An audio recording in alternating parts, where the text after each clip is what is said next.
Hello Neymar fans, I mean Brazilian fans. यो video चाहिँ specially तपाईँहरूको लागि।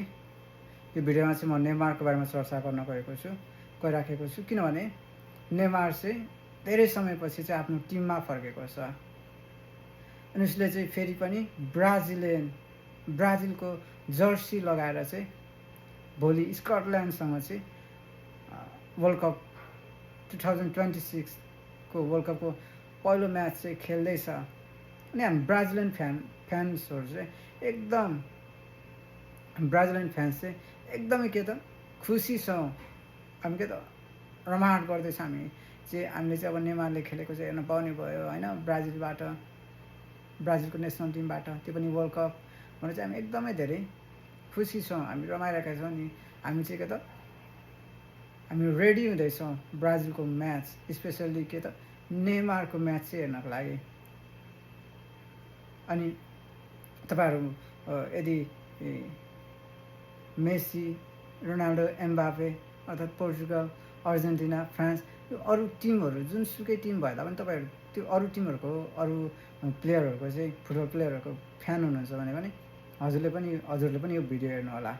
किनभने मलाई पनि रोनाल्डो, मेसी, एम्बापे होइन अरू प्लेयरहरू, मलाई सबै प्लेयरहरू मनपर्छ। म उनीहरूलाई रेस्पेक्ट गर्छु। उनीहरूले खेल्दै गर्दा म हेर्छु, म रमाइदिन्छु उनीहरूको खेललाई देखेर होइन। किनभने म आफै पनि फुटबल खेल्छु, मलाई फुटबल खेल्न मनपर्छ। अनि म चाहिँ हरेक प्लेयरहरूले खेल्दै गर्दा चाहिँ म रमाइदिन्छु उनीहरूको खेललाई हेरेर। तर म अरू प्लेयरहरूलाई म सबै प्लेयरहरूमध्ये रोज्न पऱ्यो भने चाहिँ म एउटै प्लेयरलाई मात्रै रोज्छु, त्यो नेमार जुनियर। किनभने सबै प्लेयरमा चाहिँ आफूमा विभिन्न कुराहरू छ। जस्तै होइन, अब रोनाल्डोमा स्पिड छ होइन, उसको सर्टहरू दामी छ। अनि मेसीको ड्रिबल, अनि उसको गोल हान्ने होइन त्यो स्किल। अनि जस्तै अब फेरि एम्बापेको भनौँ भने उसको स्पिड होइन, उसको पनि त्यो फिनिसिङ दामी छ।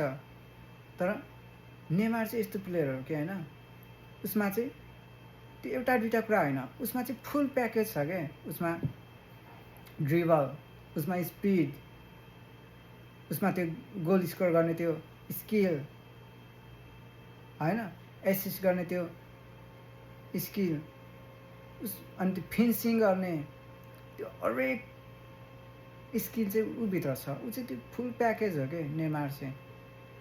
यो कुरालाई चाहिँ कसैले पनि के त इग्नोर गर्न चाहिँ सक्दैन फुटबल वर्ल्डमा होइन। जस्तै अरू नेसनल टिमको कोच, प्लेयरहरू, अनि अरू विभिन्न क्लबको कोचहरू अनि प्लेयरहरूले सबैले चाहिँ नेमारलाई एकदमै धेरै रेस्पेक्ट गर्छ। किनभने सबैले भन्छ कि सबैलाई थाहा नेमारमा चाहिँ फुल प्याकेज छ। सबैले नेमारलाई के त बेस्ट प्लेयरको रूपमा, अहिलेको होइन फुटबल वर्ल्डमा बेस्ट प्लेयरको रूपमा चाहिँ नेमारलाई मान्छ धेरैले। हो, उसँग भन्दा अब मेसी, एम्बापेहरूसँग अनि रोनाल्डोहरूसँग धेरै ट्रफीहरू छ होइन, धेरै कुराहरू होला। अनि गोल स्कोर गरे उनीहरूले धेरै गोल स्कोर गरेको होला, धेरै कुराहरू उनीहरूमा होला। तर त्यो भए तापनि त्यो त नेमार चाहिँ उनीहरूभन्दा कम छैन, रियल्ली कम छैन। यदि नेमार, एम्बापे, मेसी, रोनाल्डो जस्तो फुल फिट भएर सधैँ खेल्ने पाउने हो भने नि नेमारले अहिले रोनाल्डोले, मेसीले भन्दा धेरै गोल स्कोर गरिसकेको हुन्थ्यो, उसले धेरै ट्रफीहरू जितेको हुन्थ्यो होइन। ऊ चाहिँ फुल प्याकेज भएको प्लेयर हो होला। उसलाई चाहिँ इन्जुरीले गर्दा उसले धेरै म्याचहरू खेल्न पाएन होइन। प्रायः जस्तो स्टेडियमबाट, पिचबाट चाहिँ होइन, ग्राउन्डबाट चाहिँ बाहिर बसिराख्नु परेको हुन्छ ऊ, त्यो कारणले गर्दा चाहिँ हो। अनि किन इन्जुरी हुने भने नि, इन्जुरी हुनुको कारण चाहिँ के त उसको अपोनेन्ट टिमले, उसको त्यो अगेन्स्टमा खेल्ने टिमको प्लेयरहरूले चाहिँ के त नेमारलाई चाहिँ लडाउनै पर्छ। नेमारसँग चाहिँ फल खेल्नै पर्छ। नेमारलाई लडाउन सकेन भने, नेमारसँग चाहिँ फल खेल्न सकेन भने चाहिँ हाम्रो टिमले चाहिँ हार्छ। नेमार चाहिँ अनस्टपेबल छ, उसँग फुल प्याकेज छ, उसले चाहिँ यस्तो खेल्छ कि होइन, उसँग यस्तो स्किल छ कि ऊ चाहिँ यस्तो बवाल फिनिसिङ हान्ने प्लेयर हो। उसलाई चाहिँ हामीले जसरी पनि रोक्नुपर्छ, फल खेलेर होस् या लडाएर होस्, जस्तो सुकै गरेर होस्। हामीले जित्ने भने चाहिँ हाम्रो टिमले म्याच जित्ने भने चाहिँ हामीले फल खेल्नुपर्छ नेमारसँग भने उनीहरूले चाहिँ त्यस्तो खेल्छ। अनि नेमार लड्नुको कारण चाहिँ त्यो हो। तपाईँहरूले नभन्नुहोस् कि नेमार जहिले पनि लड्छ। नेमार लडेको होइन, लडाएको हो। नेमारलाई चाहिँ फल खेलेर लडाएको हो। नि नेमार जहिले इन्जुरी हुन्छ नभन्नुहोस्, नेमार जहिले इन्जुरी भएको होइन, नेमारलाई चाहिँ इन्जुरी बनाएको हो अपोनेन्ट टिमहरूले।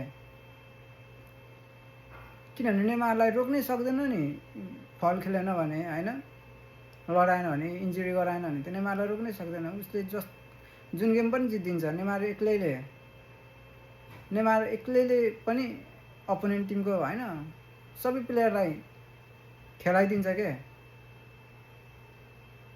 उनीहरूलाई चाहिँ के त अत्याइदिन सक्ने त्यो क्षमता एबिलिटी चाहिँ नेमारमा छ। ऊ चाहिँ त्यस्तो प्लेयर हो, सबैले स्वीकार गर्छ होइन। म ब्राजिलको फ्यान हो, म नेमारको फ्यान भनेर मात्रै मैले भनेको मात्रै होइन, तर के त हरेक कन्ट्रीको कोचहरूले, सबै प्लेयरहरूले, अनि कति क्लबको कोचहरूले, प्लेयरहरूले चाहिँ के त त्यो भन्छ।